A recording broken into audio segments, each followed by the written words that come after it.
Thank you so much for joining me. I'm going to be reading the Earth class notes written by the 12th Apostle on coincidences. Coincidences are occurrences in history that was seemingly not planned or explained apart from speculations and generalizations for lack of sufficient specific understanding and personal knowledge of each subject in question.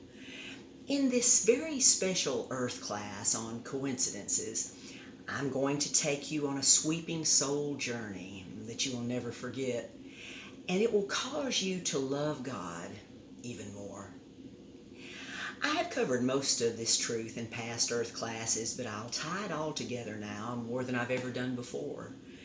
You know and realize that you are some of the very few human souls in your classroom and temporal school on altered Earth who understand and know what God was doing before his creative acts, which was sleeping among the infinite subatomic supply of light particles that had always emitted from the subconscious part of his brain in his sleep state that he used to begin his creative acts when he awoke because of a dream that produced a desire.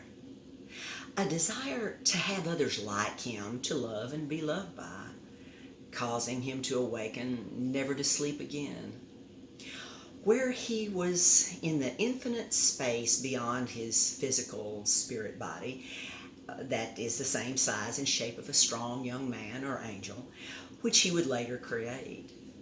That location is this location.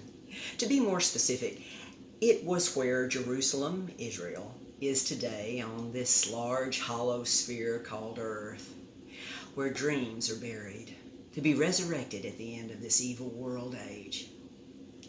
The only two great spirit angel servants that God ever created with sovereign limited souls were Lucifer and his beautiful wife Diana, who were given the large giant hollow sphere in this rotating system of perfect spheres to populate within and upon with their perfect progeny, which they did all in spirit time, naming some of the orbiting spheres after some of their first progeny, all serving God through their sovereign, joyful instinct to do so. All of the angels were willing servants to God, helping him with his many projects, including building God's golden, great 1,500-mile pyramid starship called the Third Heaven in Holy Jerusalem, the City of God, and many other smaller spacecraft for them to travel in. All was very good and progressing well until God made his joyful announcement that he had invited all of his angels to be present and here for the first time, with all singing praise led by Lucifer. But when the announcement was made, the music and song ceased. When Lucifer heard God's intention of creating a man on earth in his image with a soul like his, with 12 unlimited abilities, unlike the angel soul with 6 limited abilities, all of which I have taught the specific details of many times in proven spoken and written communication, about Lucifer's rebellion that caused the angel warfare when 1/3 of his descendants followed him in an attempt to destroy God's beautiful expanding universe of perfect spheres, not knowing that matter cannot be destroyed, only changed to what we still see today. Beloved, as you know, God's favorite place in the expanding universe is his first creation, Earth. And his favorite place on Earth is where he caused the first fruit-bearing trees to grow in a place that would later be called the Garden of Eden. Genesis 1:11-12 and 2:8.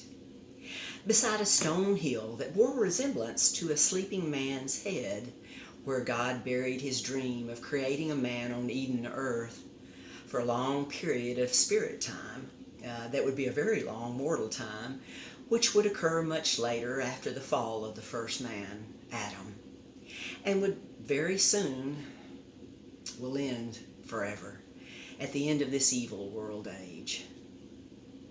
I find it ultra ironic and no coincidence that Jesus understood those specific, unique details, as I do, and now as you do, of which I will now share more with you.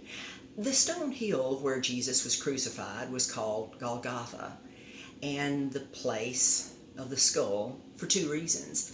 First, it looked like a skull lying on its side, and second, that was the place young David had placed the head of the giant Goliath, who David had just killed with a stone and beheaded with the giant's own sword on a pole for the fowl to eat the flesh from, and later buried it there.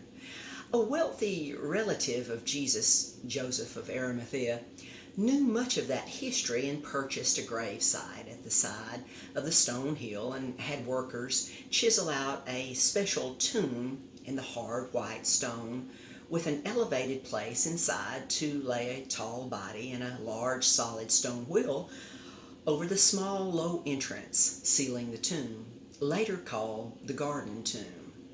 That is not where the Catholic Church has built a large church shrine over where they think it is. I was there in 1967, just after the Six-Day War, and went into the Garden Tomb and lay down on the elevated place of rest, and was even able to break off a tiny piece of the stone there, placing it in my pocket.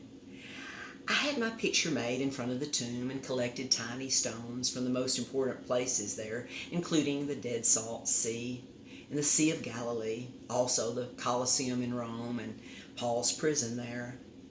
Back then, I thought it was important to do that, as I knew of no one else who had done so. But obviously, the most important thing to do is to specifically understand, know, and sovereignly believe all the truth that is available to us now, which I should include as more than anyone before us. One other very unusual thing that I will include in this Earth class on coincidences is the time that God told Abraham to take his only promised son Isaac to the land of Moriah and offer him as a sacrificial burnt offering on one of the high hills there that God would show him, which Abraham went there with Isaac, who was nearly grown, and built an altar there and laid his beloved son Isaac upon the altar and raised a knife to slay his son. But an angel of God called Abraham, stopping him from slaying his son Isaac, telling him that God would bless Abraham's descendants and multiply them as the stars of heaven, because he had proven that he believed and trusted God, showing him a ram with his horns caught in a thicket nearby for Abraham to offer up instead of his son. That was no coincidence. That exact location is where God's only begotten beloved Son, Jesus Christ, would later be crucified as the only satisfactory substitute sacrifice for the consequences of all sins, of all souls, of all time. And his mortal body was placed in the garden tomb with a large stone wheel rolled over the entrance and sealed, with Roman guards watching over it. 2 Chronicles 3:1 gives the location of Mount Moriah, where the most of the greatest events in all of history happened. And that's no coincidence. Thank you so much for joining me. And thank you so much for your time, for the time is short. Until next time.